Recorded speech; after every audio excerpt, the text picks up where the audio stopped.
Alessio Moroceni. Ma io ringrazio Zorzato e anzi, direttore, la invito se posso ovviamente a essere ospite quando c'è lui, perché mi stimola talmente tanto che vorrei prendere la parola. L'amicizia, la simpatia, ma voglio dire, allora, da operatore del diritto dico, prima ho illustrato il fatto e ho individuato, a mio avviso, delle evidenti responsabilità che sono le più gravi, non bisogna confondere i due livelli, vanno perseguiti entrambi. Allora adesso ragioniamo in diritto.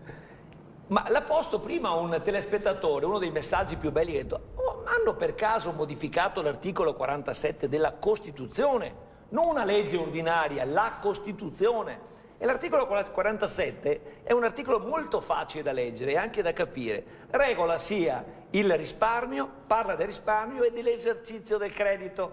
Riguardo al risparmio dice che la Repubblica incoraggia e tutela il risparmio. La cassa, il forziere con i cavò, con l'oro, ce l'ha la Banca d'Italia, non le banche popolari del Veneto. È la Banca d'Italia che ha la responsabilità, è la Consob che ha la responsabilità. E allora la fonte normativa di livello costituzionale dice che la Repubblica incoraggia e tutela il risparmio. Tutelare con il controllo prima e con la sanzione poi. E la norma dopo dice che sempre la Repubblica, quella italiana, conosco io la Costituzione, ma dovrebbero applicarla chi governa e chi fa le leggi, disciplina, coordina e controlla anche l'esercizio del credito.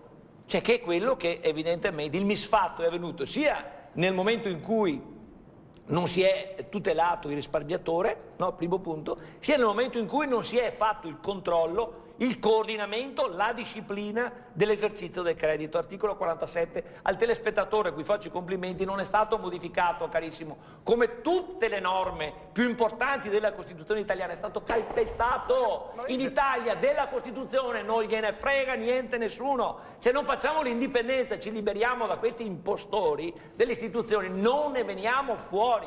Il problema poi, il giudizio, l'analisi, direttore, è questa: che qui attraverso un'operazione che fatta in tempi stretti, che ha toccato, che ha inciso sulla questione della fiducia, perché banca e credito, si chiamano istituti di credito. Allora questo è il punto, noi dobbiamo dare una risposta seria a chi si è visto fregato e questa risposta va comunque pensato, il quadro, ripeto, stavo dicendo questo, va pensato che questa non è un'operazione casuale. Per i tempi e per le modalità, come diceva Schiavone, incredibili con decreto legge, si sta dando esecuzione a una diciamo rivisitazione di quello che è la realtà bancaria e finanziaria europea, e quindi si sta spogliando il territorio di una gestione diretta sia della raccolta del risparmio sia dell'esercizio del credito. Vuol dire che il Veneto non avrà più in nessun modo la possibilità di avere delle proprie banche, un controllo sulle proprie banche, una risposta al territorio. E ovviamente le popolari Vicenza come la Veneto Banca saranno comprate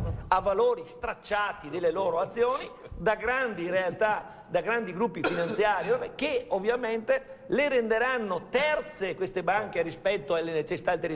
Ci sarà un'ecatombe di piccole e medie imprese nei prossimi 12-24 mesi perché non avranno più il credito. Cioè, come faranno a erogare un fido? Cioè, prima è vero, sono stati leggeri, talvolta più favorevoli con gli amici, qualche altra volta hanno posto in modo condizionato: se fai questo ti do quello, tutte cose malefatte che devono essere pagate. Ma io voglio essere garantito, se io dovessi fare una causa, la farei contro Banca d'Italia. Contro Banca d'Italia bisogna farlo, bisogna dire: ma perché non ci svegliamo? Perché là ci sono i forzieri con l'oro, là c'è la responsabilità anche di controllo e c'è la responsabilità politica. Qui ci dovrebbe essere Renzi e chi ha fatto quelle dovrebbe essere cacciato a pedate nel sedere, politicamente parlando. Io sono non violento, nel senso che queste cose sono nefande, vuol dire aver accettato un diktat dell'Unione Europea. Sappiamo benissimo che Renzi come la Mogherini non contano nulla in Europa, questa è la realtà. La sinistra non rappresenta, quantomeno il Veneto, non rappresenta quelle che sono le esigenze del territorio. Quando ci avranno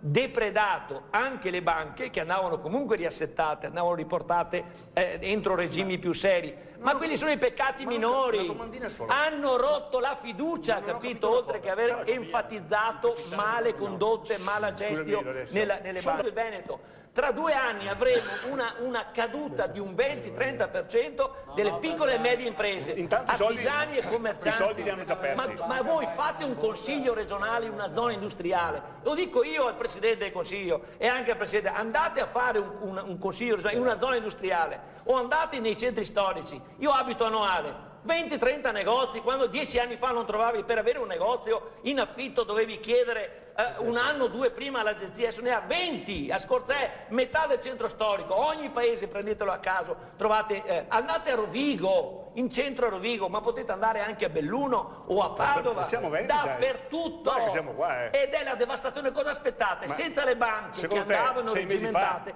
avremo la morte del Veneto. Insomma, l'indipendenza è una necessità, non ne veniamo fuori. C'è un consiglio regionale che non si è destato, e qua chiudo, chiedo scusa direttore, poi io mi animo, una proposta c'è. Abbiamo noi uno staff di tecnici che stanno lavorando in questi giorni, perché siamo sensibili ai problemi, che stanno elaborando un'idea che secondo me è geniale, che deve vedere impegnato il mondo industriale, in primo luogo il Consiglio regionale, il mondo sindacale, per creare un'iniziativa di aggregazione dei soci che sono, ripeto, il gregge che è stato nel quale hanno immesso i lupi, perché non si spaventino, perché siano date le garanzie, per impedire che le azioni non siano comprate da grandi gruppi finanziari e bancari, ma rimangano sostanzialmente nella forma di SPA, e quindi voto ovviamente pro quota e non pro capite, nelle mani ancora dei veneti. Allora c'è la probabilità che si vada all'investimento. Ma il Consiglio regionale, io non ho mica visto una seduta straordinaria immediata, chiesta e non concessa. Ma non concessa, ma vedi, questo devi dire, non che il cassiere è colpevole, ma questo dovete dire. Non c'è un Consiglio regionale straordinario. Guarda che io non ho detto il cassiere, va bene, ho detto sì, va bene, insomma, che quando tu mi dici che qualcuno prende 1 milione di euro, ci sono responsabilità. Io voglio che la politica veneta si prenda responsabilità. Cominciate a convocare un consiglio straordinario immediatamente sulla questione bancaria e ne troverete da discutere, e anche noi vi metteremo a disposizione una proposta di indipendenza veneta.